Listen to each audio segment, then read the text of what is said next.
ఎన్నికలైన తర్వాత జనాన్ని ఈరోజు కలవటం జరిగింది.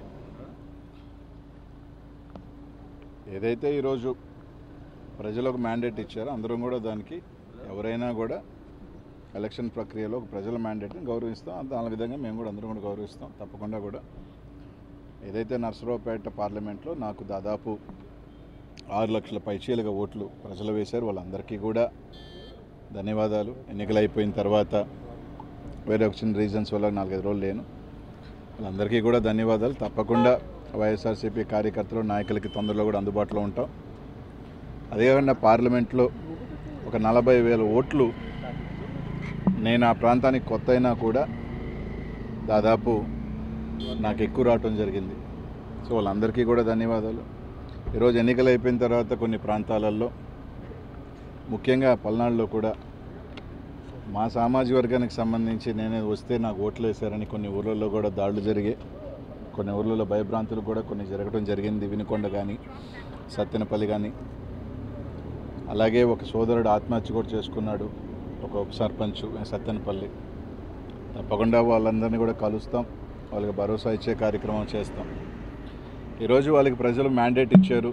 తప్పకుండా వాళ్ళు చేసిన హామీలన్నీ కూడా మంచి చేయాలి మనస్ఫూర్తిగా, ప్రజలకి మంచి చేయాలి మనస్ఫూర్తిగా కూడా కోరుకుంటాం. వాళ్ళకి అన్ని రకాలుగా కూడా ఏదైతే వాళ్ళ కూటమికి ఇచ్చిన మ్యాండేటు, ప్రజలకు ఇచ్చిన హామీలు అన్నీ కూడా నెరవేర్చాలని కోరుకుంటాం. తప్పకుండా కూడా ప్రజాక్షేత్రంలో వాస్తవమే ప్రజలు మాకు పెద్ద ఎత్తున ఒక భారీ మ్యాండేట్ ఇచ్చారు. మా తప్పొప్పులు ఏదన్నా ఉన్నా కూడా తప్పకుండా సరిదిద్దుకుంటాం. ప్రజలకి నిరంతరం మళ్ళీ అందుబాటులో ఉండే కార్యక్రమాలు తొందరలో కూడా మళ్ళీ వాళ్ళకి కూడా కొంత అవకాశం ఇస్తాం. న్యూ గవర్నమెంట్ కాబట్టి తప్పకుండా కూడా తప్పులు చేస్తే ప్రజల పక్షాన్ని నిలబడతాం, మా కార్యకర్తల పక్షాన్ని నిలబడతాం. ఈ రోజుకి కూడా జగన్మోహన్ రెడ్డి గారు ఒంటరిగా పోటీ చేసినా కూడా 40% ఓట్ షేరు ఈరోజు జగన్మోహన్ రెడ్డి గారు సాధించుకోగలిగారు. సీట్లు రాకపోయినప్పుడు కూడా దాదాపు 40% ఓట్ షేర్తో ఈరోజు జగన్మోహన్ రెడ్డి గారు ఉన్నారు. మళ్ళీ బౌన్స్ బ్యాక్ అవుతాం, ప్రజల పక్షాన్ని నిలబడతామని చెప్పి తెలియజేస్తూ ఉన్నాం. కొంతమంది అనిల్ అజ్ఞాతంలోకి వెళ్ళిపోయాడు. ఎన్నికలైంది 4వ తారీఖున 6-7 రోజులు అయింది. దీని లోపలికి అడిగి బారిపోతాం. నాకేమీ దాదాపు 2009 నుంచి 2019 దాకా దాదాపు ప్రతిపక్షమే. కేవలం 5 సంవత్సరాలే అధికారం. దాంట్లో కూడా చిట్ట చివరి 2 సంవత్సరాలు ఒక రకంగా స్థానికంగా నాకు అనేక ఇబ్బందులే పడ్డా. దానివల్ల దాదాపు 15 సంవత్సరాలు నా రాజకీయ జీవితంలో 10 సంవత్సరాలు ఇంకొక 5 సంవత్సరాలు ఉంటాం.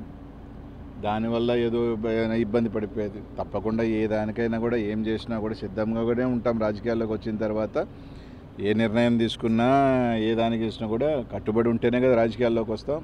నిజమే, మా వల్ల పొరపాట్లు లేకపోతే మేము అధికారంలో ఉన్నప్పుడు కొన్ని మా రకరకాల వల్ల మేము ఓటమి చెందొచ్చు. ఓటమి చెందినంత మాత్రాన దాన్ని సరిదిద్దుకొని మళ్ళీ వెళ్తాం. మాలో లోపాలేంటి? కొంతమంది చెప్తా ఉన్నారు మంత్రుల వల్ల నోటు దూల వల్ల ఓడిపోయారు, మంత్రులు దీనివల్ల ఓడిపోయారని. రైట్, నిజంగా మా పొరపాట్లు ఉంటే ఎవరైనా కానీ తప్పకుండా మా తరపు నుంచి సరి చేసుకోవాలంటే సరి చేసుకుంటాం. ప్రజలు మేము అలా ఉన్నాం కాబట్టి మాకు ఈ మ్యాండేట్ ఇచ్చారు మా అందరికీ అనుకుంటే తప్పకుండా దానికి సంబంధించి సరిదిద్దుకొని ఇంకా మెరుగ్గా వెళ్తాం.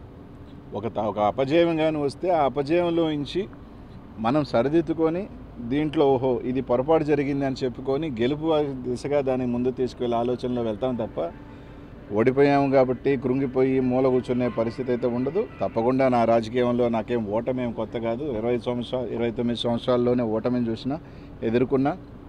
భగవంతుడి దయ వల్ల కొంతమంది కోరుకున్నట్టు ఒక చిన్న స్థాయి వ్యక్తిని ఎవరు అండదండలు లేకపోయినా ఈ రాష్ట్రంలో చిన్న వయసులోనే 2 సార్లు ఎమ్మెల్యే అయినా ఉండి మంత్రి అయినా ఉండి, అది జగన్మోహన్ రెడ్డి గారి ఆశీస్సుల వల్ల, మా నెల్లూరు ప్రజల ఆశీస్సుల వల్ల. ఆయనతో వెంట ఉంటాం. ఆయనకు మంచి ఉన్నప్పుడు బాగున్నాం, ఆయన బాగా కష్టంలో ఉన్న ఆయన ప్రతిభ ఉన్నాం. బాగున్నప్పుడు మమ్మల్ని బాగా చూసుకున్నాడు. ఈరోజు ఆయన మళ్ళీ కూడా ఆయనతోనే ఉంటాం, ఆయనతోనే నడుస్తాం, కడదాకా కూడా ఆయనతో ప్రయాణం చేస్తాం. ఆయన కష్టాల్లో ఉంటాం, అన్నింటిలో ఉంటాం. మేము ప్రజల పక్షాన ఉంటాం. వాళ్ళు కానీ ఏదైతే హామీలు ఇచ్చారో లేకపోతే ఖచ్చితంగా నిలదీసే కార్యక్రమం కూడా చేస్తాం. కానీ దాంట్లో మాలో లోపాలని సరిదిద్దుకుంటాం. తప్పకుండా కొందరు చెప్పినట్టు మాలో ఏమైనా లోపాలు ఉంటేనే ఏదో ఒక చిన్న ఉంటే తప్పకుండా సరిదిద్దుకొని ఇంకా మెరుగ్గా వచ్చే కార్యక్రమం చేస్తాం. దాడులు దయచేసి ఈరోజు వాళ్ళకి మ్యాండేట్ ఇచ్చారు. ఈరోజు ఆ రోజులని చూస్తున్నాం. పల్నాడులో ఏ విధంగా దాడులు చేస్తున్నారు, ఏ విధంగా ఊర్ల మీద పడి చేస్తున్నారు. వాళ్ళు ఆలోచన చేసుకోవాలా. వాళ్ళే చెప్పారు మేము దాడులు చేసాం కాబట్టి మేము అధికారం కోల్పోయాము రకరకాలండి. ఇప్పుడు వాళ్ళు చేస్తున్నారు, వాళ్ళ భాష తీరు మార్చుకోకపోతే వాళ్ళు కూడా 2029లో తప్పకుండా కూడా కూర్చుంటారు, అదేం ఇబ్బంది ఏం లేదు. మా భాషలు బాగాలేను అన్నప్పుడు మమ్మల్ని అన్నప్పుడు వాళ్ళు ఈరోజు మాట్లాడే భాషలు కూడా తప్పకుండా ఉంటాయి. కాబట్టి తప్పకుండా ఎవరు యాడికి ఏమి వెళ్ళిపోం. ఖచ్చితంగా వాళ్ళు కూడా ఓడిపోయినప్పుడు కొన్ని నెలల తరబడో లేదా సంవత్సరాల తరబడో వాళ్ళు కూడా ఇళ్లలోనే ఉన్నారు, అవకాశాలు ఇచ్చారు ప్రభుత్వాలకు కూడా. ఈరోజు కూడా ఖచ్చితంగా ఈరోజు అయిందే 4వ తారీఖు ఎన్నిక అయిపోయింది. ఎన్నిక అయిపోగానే వచ్చి రోడ్ల మీద పడడం కదా. వచ్చిన తర్వాత ఆ ప్రభుత్వానికి టైం ఇస్తాం, వచ్చి ఉంటాం, అంతమించి ఇంకేం లేదు.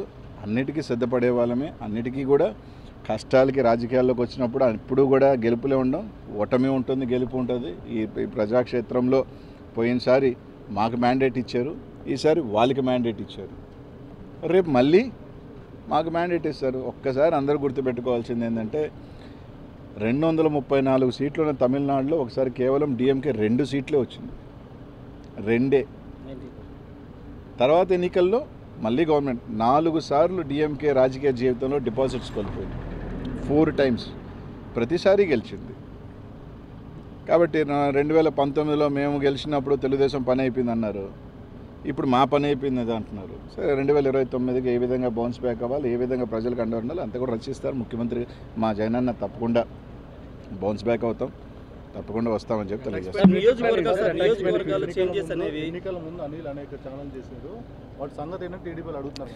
ఇప్పుడు ఒకసారి మీరు అందరూ ఆలోచన చేయాలా. నేను ఛాలెంజ్ విసిరాను కానీ ఛాలెంజ్ ఎవరు తీసుకోవాలా. ఎలా ఉంటారంటే నేను ఛాలెంజ్ విసిరినమాట వాస్తవమే.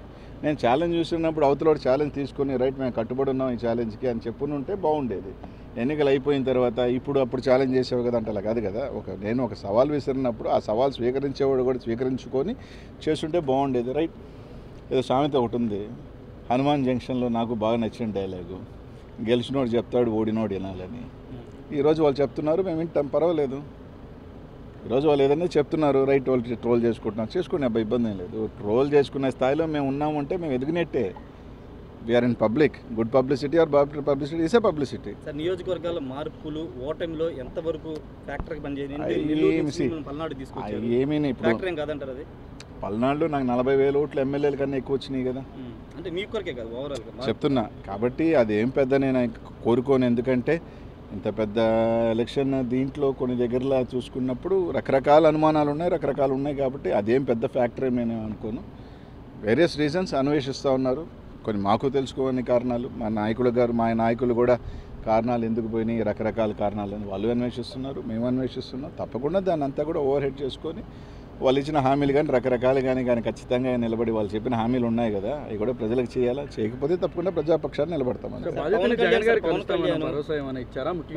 తప్పకుండా ప్రతి ఒక్క కార్యకర్త కూడా జగన్మోహన్ రెడ్డి గారు అండగా ఉంటారు, మేము అందరం కూడా అండగా ఉంటాం. తొందరలోనే దానికి సంబంధించింది కూడా ఇది చేస్తాం.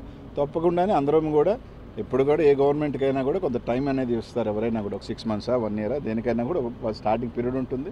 వేచి ఉంటాం. తప్పకుండా వాచ్ చేస్తాం, చూస్తాం. మంచి చేస్తే తప్పకుండా మంచి చేయాలని కోరుకుంటాం. పవన్ కళ్యాణ్ అసెంబ్లీకి గేట్ కూడా తాకనివ్వని నేను అనలేదే. అసెంబ్లీకి పంపించిన అసెంబ్లీకి వెళ్ళడం చెప్పారు. నేను అనలేదే. జనసేన కార్యకర్తలు పెద్ద ఎత్తున మీ మీద ట్రోల్ చేస్తున్నారు. నేను అనలేదు. మంత్రిగా ప్రమాణ స్వీకారం చేసి తప్పకుండా నేను చెప్పేది ఏంటంటే పవన్ కళ్యాణ్ గేట్ దాటలేదు. ఫస్ట్ ఆఫ్ ఆల్ నేను అనలేదు. ఫస్ట్ ఆఫ్ ఆల్ అది నేను అనలేదు, పక్కన పెట్టుకోండి. రైట్. ఇదే పవన్ కళ్యాణ్ గారు గతంలో ఓడిపోయారు, ఇప్పుడు గెలిచారు, అంతే. దాంట్లో ఏముంది. రేపు అనేది మళ్ళీ ఉంటుంది కదా రాజకీయాల్లో. It is cycle. Congress party 10 years ఉండింది, 15 years లేదు. చంద్రబాబు నాయుడు గారు కూడా 4 సార్లు ఓడిపోయారు, మళ్ళీ వచ్చారు కదా. అలా అని రేపు రాలేని ఎలా అనుకుంటాం? సరే, ఎవరు అనుకోవటం వాళ్ళ ఉద్దేశంలో మేము రాము అని అనుకుంటున్నారు. మేము ఎలా బౌన్స్ బ్యాక్ అవ్వాలని మేము అనుకుంటున్నాం, అంతే.